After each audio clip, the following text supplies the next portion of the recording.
This is Out of Bounds.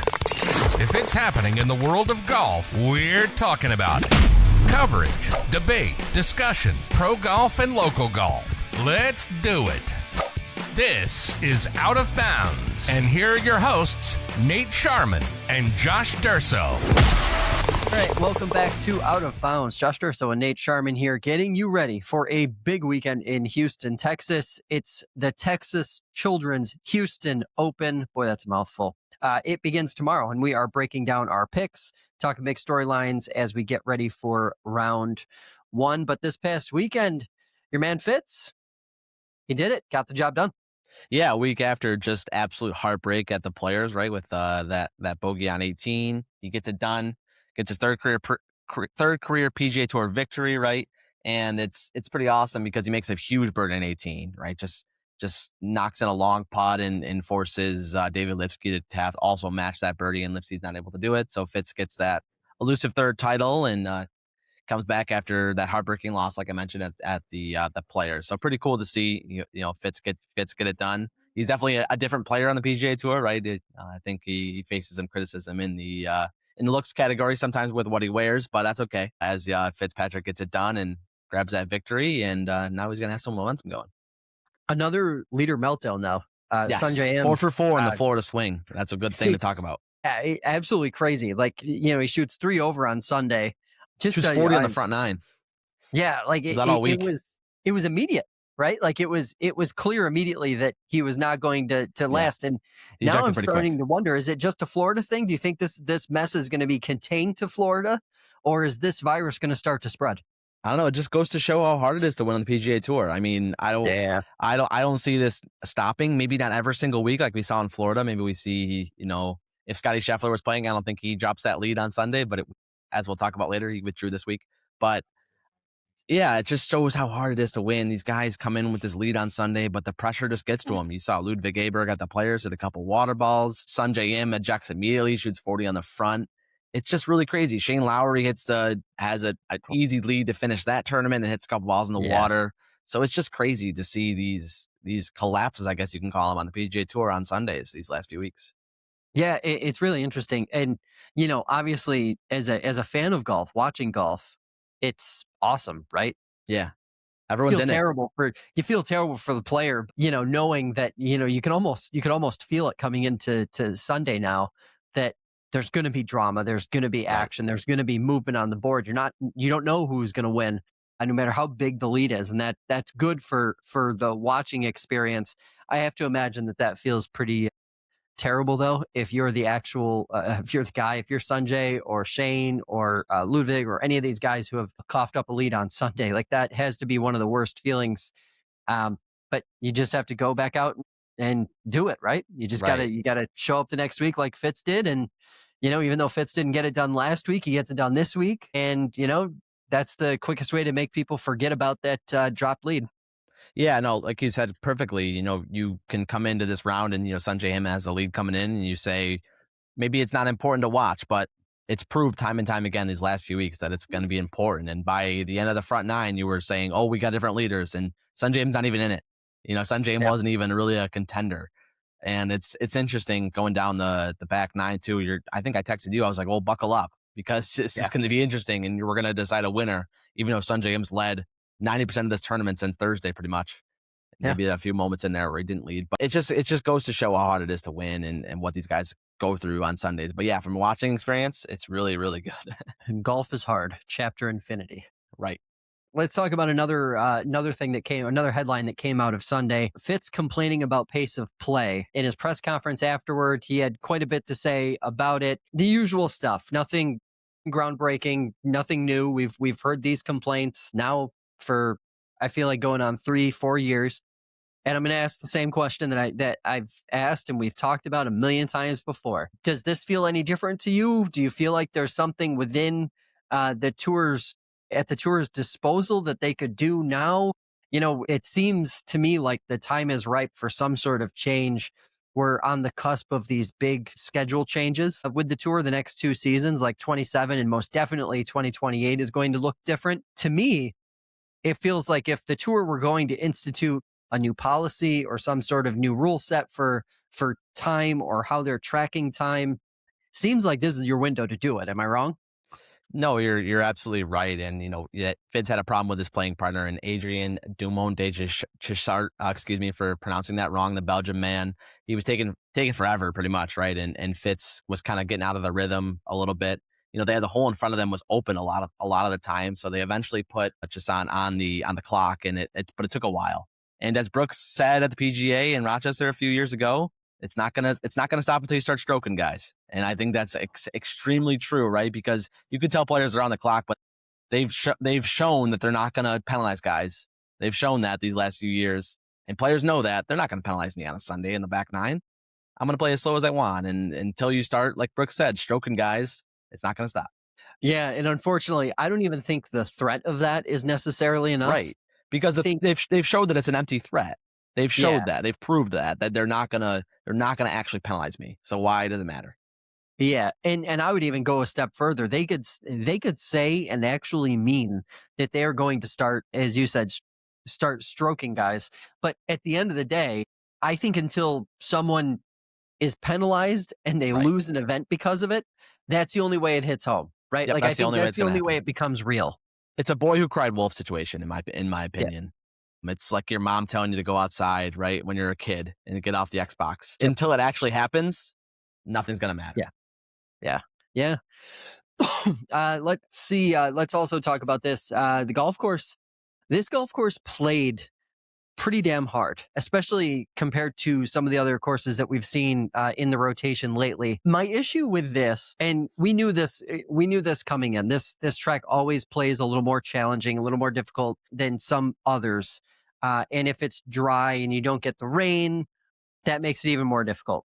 The way people, and we were talking about this before we came on, but it felt a lot to me like if this event, if a person were hearing about this event, the way the analysts and everyone were talking about how difficult the golf course was, and they knew nothing about how the PGA Tour is scheduled, what elevated events are, what non-elevated events are, any of the minutia of how all that stuff works. I think the layperson would have assumed that this was a really important, high-profile event and venue. And yet it really isn't in the grand scheme of things. The field wasn't that strong. It's just another week, but I think it's probably in the top 3 most difficult. This year, it's probably in the top 2 in terms of scoring.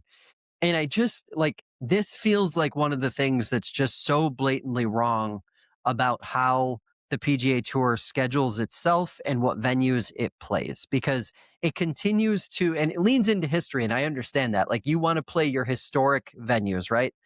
But some of the, if we're putting a difficulty rating on a lot of these venues that were, that have been on the circuit for 40 years, 50 years, some of them are probably among the easiest that are played all year and probably shouldn't be hosting really, really prominent events.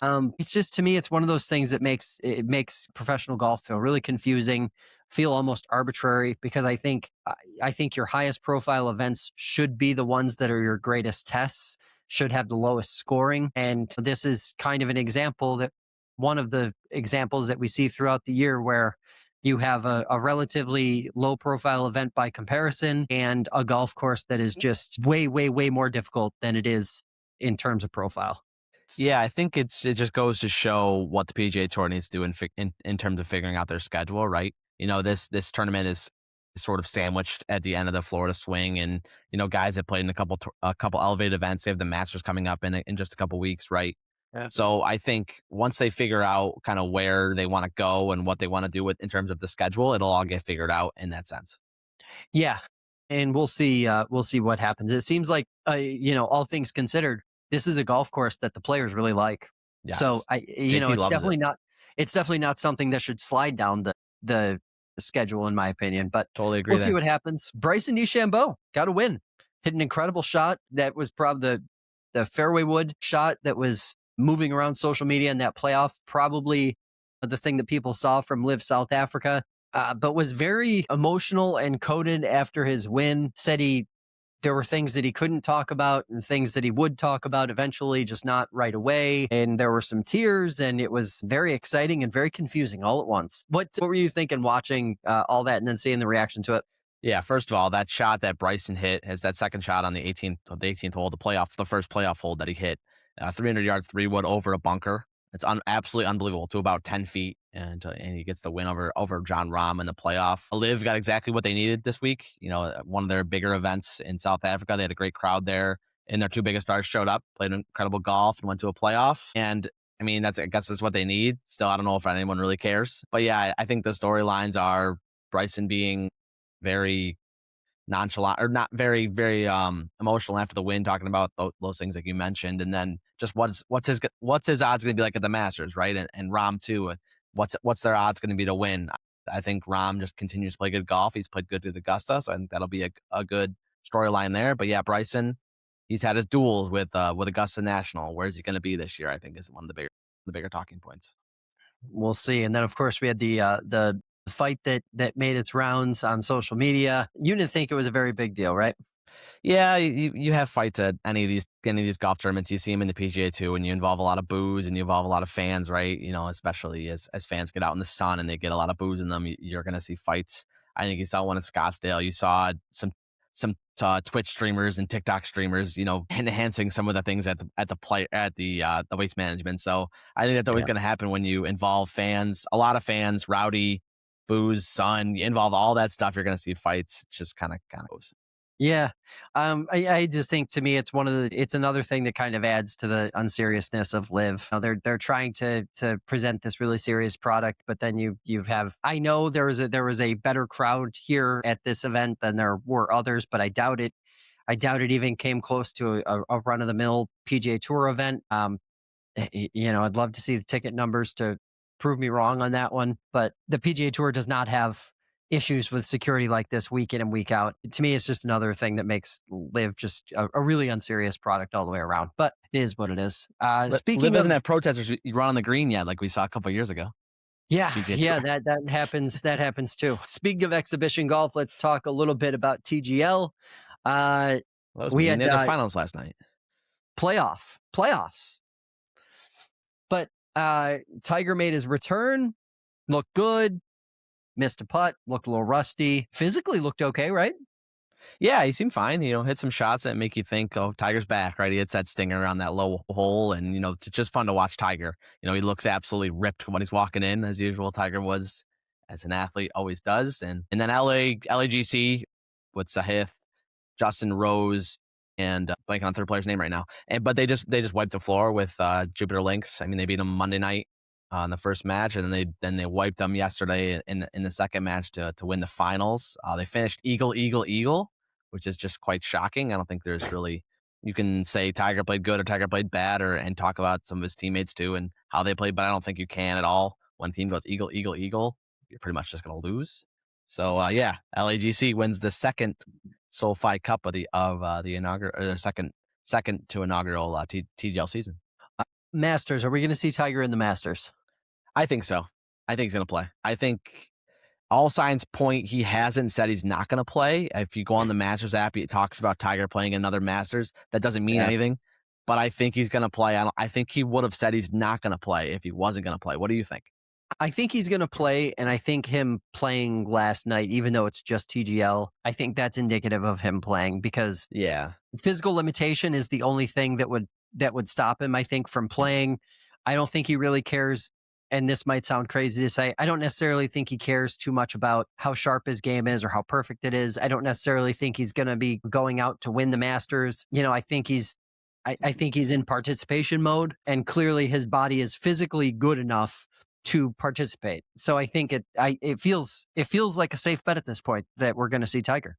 I will say the one thing, or a couple things that are kind of are not against Tiger Woods playing, is he just decided he was going to play in the DGL finals reportedly on Monday.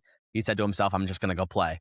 And the TGL is obviously way easier to play in than the Augusta National. I mean, you walk like 30 yards in the TGL, and you have to walk up and down hills at Augusta. So it's I don't even think it's worth even comparing. It's completely different. So but I think he would have came out and said, no, I'm not playing in 2026 Masters. So I think we'll see him. Yeah. But before we get to the Masters, we have some other golf to play, including this week at Memorial Park. Like we were talking about, it's the Houston Open. Par 70, 7,475-yard golf course. The PGA Tour says setup is going to be firm and fast. Scores are usually in the low to mid-teens for this one. Minwoo Lee won last year. Scottie Scheffler, of course, was a runner-up, but he's not playing, which leaves the field, Nate, I think, wide open. Yeah, that's definitely the biggest storyline is that hometown boy and guy who loves his event. Scottie Scheffler's not playing. There wasn't an official reason, but people of Twitter and people of social media figured out that seems like Meredith's expecting their second child here pretty soon. So Scottie's obviously talked about how he's prioritized his family over golf, and that's a good thing. So we're not going to see Scottie Scheffler this week. So that opens up the rest of the field. I think gamblers are pretty happy to see Scottie Scheffler drop out of this event because you can pick somebody else and somebody else has a chance to win, right? Scottie's on the field. Some other notables in the field: Tony Finau, Wyndham Clark, Sahith Theegala, Jason Day, Ricky Fowler, fan favorite, Brooks Koepka. Lot of names. Got some steam. Who are you looking at? Who stands out to you as a potential front runner here, since we don't have a clear one? First of all, before we get to picks, I really want to talk about Brooks Koepka because he is just gaining momentum after momentum, right? He makes that putter switch, and now I don't have it in front of me, but he's had a really good finish after a really good finish, and he seems to be stacking really good finishes. And I know he's going to win soon, and I just don't know where, and I think that's impossible to predict. But I think Brooks is figuring out his game, right? And I think it's really going to come back to him pretty soon. Would you agree? I agree completely. So much so that he's actually my winner pick. Oh, sorry. For this one, he's like you said, he's playing well. Here's my thing. He's not just finishing well. Every single week that we've seen him, he's looked a little sharper. He's looked a little better. He's looked a little more comfortable. And all of those things, given the fact that he's closed the deal on the biggest stages, like finishing in those scenarios, closing out a tournament, not going to be a challenge for a guy who's won the majors that he's won, who's won in the situations he's won in. And I think it's just sort of been a bit of a tune-up spring for him. I think, late winter, early spring has been him getting tuned up. And, I think the most impressive thing was his finish last week. And, now, I'm pretty comfortable looking at the field and looking at the golf course. I think this is a place that sets up well for him. And he's my pick. He's got to go with it. How weird is it watching him putt with the mallet to you? It's really weird to me. It's strange, but I have to admit, I've almost, and I know this is a really big deal to you, but I have almost become numb. But I've it's almost Brooks. become It's numb different. to it though.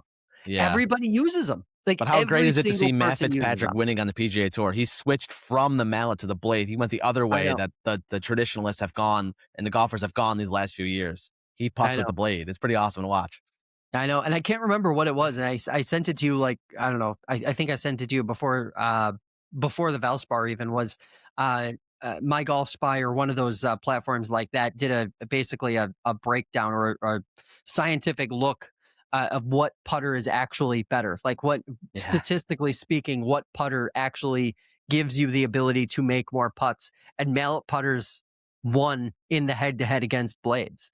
Like, so there's clear, like, you take that and you see the way they've just completely taken over the amateur game and now also the professional game. It seems to be insurmountable. I know you don't visually love it, but I think it's easier to putt with a mallet. Well, it would take a lot for me to become a better putter because where I am today, it needs a lot of help. So I could use any of the help I can get, but that's neither here nor there. Let's Maybe talk about a spider is the answer. Maybe you just need a spider and you'll be a better putter. Maybe if I just spend $500 on a putter, that'll help me, right? Yeah, that's probably not the answer. Just go take out a loan and get a lab putter. Who's your winner pick this week? Oh man, I'm going with Jake Knapp. 24-1. He's up towards the top of the odds boards. He's not the odds-on favorite, but he's up there. Yeah. He's had really good form this year. In 5 events that he's made the cut, Josh, he's T11 and better. T11 or better in all of them. He's only missed the cut last week 2 weeks ago at the Players, which is a little bit concerning. But yeah, 6th at the Genesis, 8th at the Waste Management, T5 at Farmers, T8 at Pebble, and then, like I said, missed cut at the Players. So a really good form. T27 here last year. So I think it's just Jake Knapp's time to win to win this event. So yeah, I'm going with nap time this week. Yeah, and I wouldn't even be that worried about that finish at Sawgrass. It's such a unique golf course. It's such a different place. It's such a different environment. It's such a big week for the tour and for these guys that I would consider that to be the outlier. It seems like a really good pick there. And I'm thinking I would think he would able to be to go home for a couple days. So that's kind of interesting too. If you miss the cut, you can go home and practice in your own element and be in your own element for a couple days. So that's maybe an added bonus. Who knows? Yeah, absolutely. Look at it.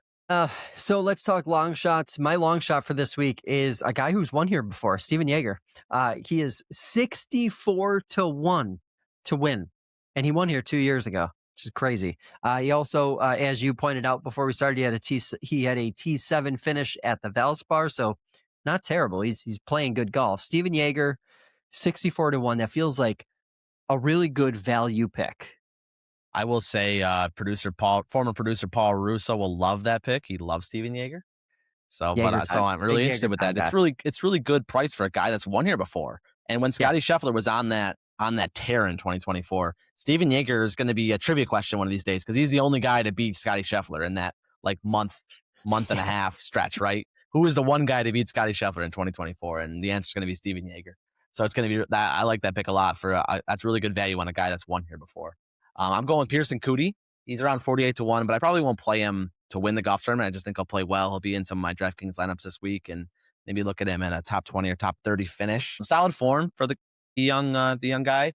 He's T2 at the Farmers. He's got 4 other top 25 finishes this season. He's kind of cooled down after a really hot start to the year. The Florida swing wasn't great to him. And also, he hasn't played really well in this event. He's got 2 kind of T50 area finishes in this event. So not great form here, but certainly great form this season. A thing I like a lot about Pearson Coody this week is not only that recent form he's gone through, but he can also get in the Masters. Teef gets in the Masters as of March 30th, which is Monday after this event. That's the cutoff. And right now he sits at 51. So a good week gets him into the Masters probably. So as long as Pearson can figure out a good week, he can be playing in Augusta. So I think that's going to be really fun to watch. That might be more fun to watch than the top of the tournament is these guys between 45 and 55 or 40 to 60, excuse me. It's going to be really fun to see who can jockey themselves into that top 50. Yeah, definitely. That's probably the most interesting thing to watch that's just outside the regular golf watching that we have. Let's see. I've got my 3-way pick for you. We're talking all guys that are between, in terms of odds to win, they're all between 46 and 52, 53-ish to 1. So that's the range we're in. Here are the 3 guys. Jason Day, Wyndham Clark, or Rasmus Højgaard. Who are you taking? I think going with Rasmus there. One of the Højgaard twins there. Seems like they both have played pretty solid in recent form and recent memory here. I think Rasmus is in the Masters, so that doesn't apply to him. But yeah, I think the young twin there is going to play well this week. And I have I thought you were going to give me Goddard. I think he plays well this week. A guy that you've picked a lot, and he's won a couple times this year, and a guy that you've picked a lot, and he's faltered for you a couple times. I think he plays well this week. You know how conflicted I am, and I was looking at the odds, looking at the notes, because I truly, this is more than any of the weeks that I picked him. It is living in my gut. I feel like he is going to do something this weekend, but I just can't bring myself to do it because I've been burned now by him, I think, at least 3 times, maybe 4 times. Yeah, in that PGA Films, I'm going back 4 times now.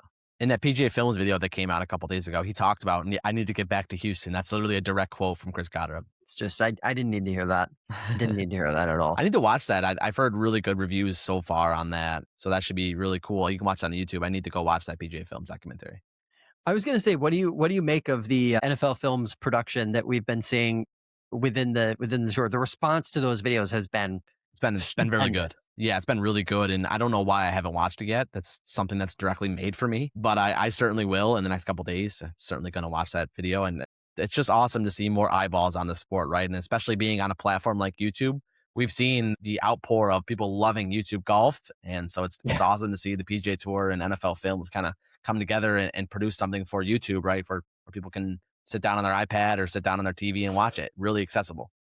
It's so funny to me because the PGA Tour has clearly had access to this behemoth in film production for longer than just the last few weeks, and it just now finally occurred to PGA Tour brass that maybe we just, drag a camera behind these guys and mic them up for the whole week, and maybe we'll have enough content at the end to like produce something. The first time they do it, it's just 10 out of 10 aces. Like you mentioned the YouTube thing, like that, the personal connection is the entire reason why YouTube golf is as popular, and at times, and in some ways, more popular than most professional golf is. Like, it's a no-brainer. I think that goes back to the PGA Tour flipping to a for-profit entity, right? I think for the longest time, the problem was with the players having to wear a mic and having to do all this. Their whole argument was, I'm trying to win a golf tournament here. But as the ideologies have changed and stuff, now the PGA Tour is going to tell them, tough shit, you got to wear a mic. And this really, there's no option here. You don't say yes or no to it, and you got to do it. So I think that's really changed the ideas of the PGA Tour, and also the players they can see that YouTube golf has really taken off. So they're like, all right, we gotta take this mold and we gotta do this, or we're gonna be left behind. So I think the ideology has really changed in that sense.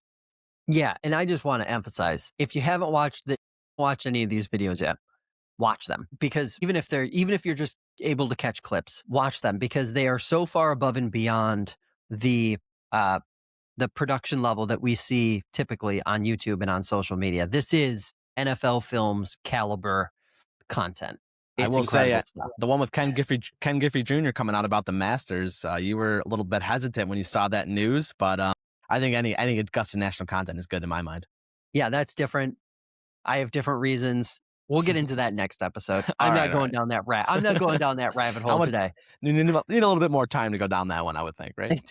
It's been a good day. The day has started off well here. I want to keep that momentum going.